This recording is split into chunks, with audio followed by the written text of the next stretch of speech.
Добрый день, уважаемые трейдеры. Итак, в этом видео мы разберем графическую стратегию, которая называется Грачи. Более подробно ознакомиться с ней вы можете на сайте strategy4u.ru.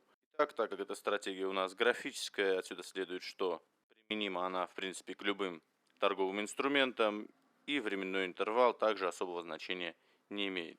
Давайте перейдем сразу к сути проводимых построений. Так сразу разберем пример, где мы будем рассматривать покупки.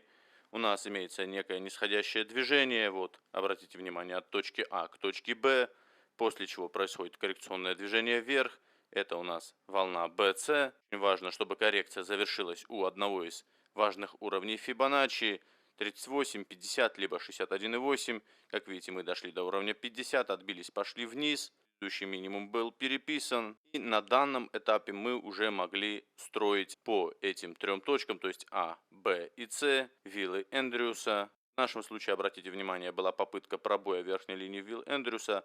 После этого цена все-таки пошла еще ниже, и наш паттерн Грачи сформировался более точно. До этого нижняя его часть была меньше, чем верхняя. Это, конечно, не исключает возможности торговли по данному паттерну, но когда он сформировался уже более отчетливо, шансы на отработку данного паттерна возросли. Итак, обратите внимание, у нас А, Б, С и Д.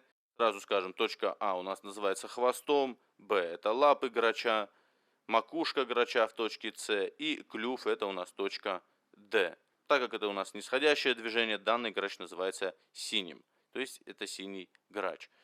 Как только происходит пробой верхней линии вилл Эндрюса, мы получаем первый звонок к рассмотрению сделок на покупку.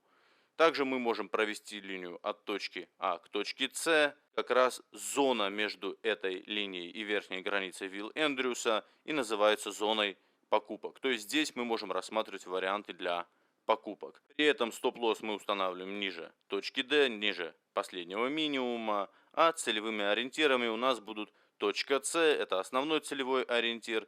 Вполне возможно, вы здесь решите закрывать и частично сделку. Можно, конечно, преследовать и с помощью трейлинг стопа. Ну а в точке А вы можете фиксировать уже остальную часть сделки.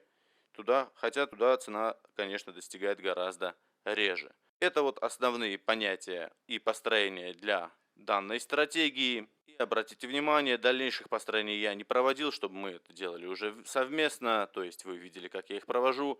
У нас происходит некое восходящее движение, после этого откат, и вновь цена продолжает расти. Итак, давайте возьмем данную точку за точку А для восходящего Грача. Они называются у нас красными, то есть это будет у нас красный Грач. Вот, обратите внимание, я уже обозначил наши экстремумы. Вот А, Б, С и Д.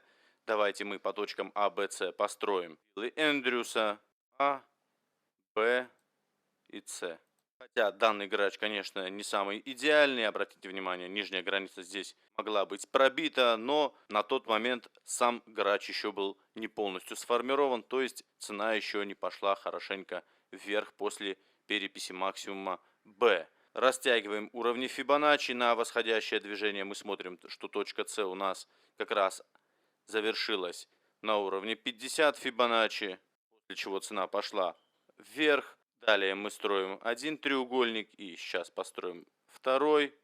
Вот у нас и получился красный Грач. То есть здесь мы будем рассматривать варианты для продаж. Сейчас мы проведем и линию через точки А и С. Данная линия. И как раз в зоне между нижней границей, в данном случае вилл Эндрюса, и линией, проведенной по точкам А и С, мы будем рассматривать варианты для продаж. Вот наша зона, в которой мы будем продавать. Как видите, здесь в любом случае цена не достигала и не переписывала точку D, то есть наш стоп-лосс бы здесь устоял. Приблизительно в этой зоне мы бы продавали, и целевым ориентиром основным была бы точка С. Давайте посмотрим. Как видите, цена достигала этого значения, и в этом случае она достигала, хотя чуть позже, уже практически и точки А.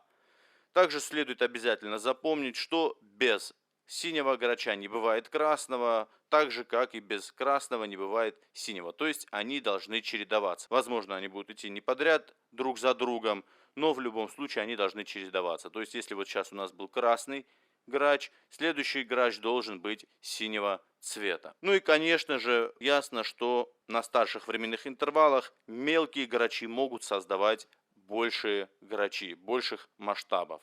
Вот, в принципе, все основные понятия по данной стратегии. Еще раз повторю, более подробно вы можете ознакомиться с данной стратегией на сайте strategyfoyu.ru. А с вами был Сергей Гаспарян. Спасибо за внимание. До свидания.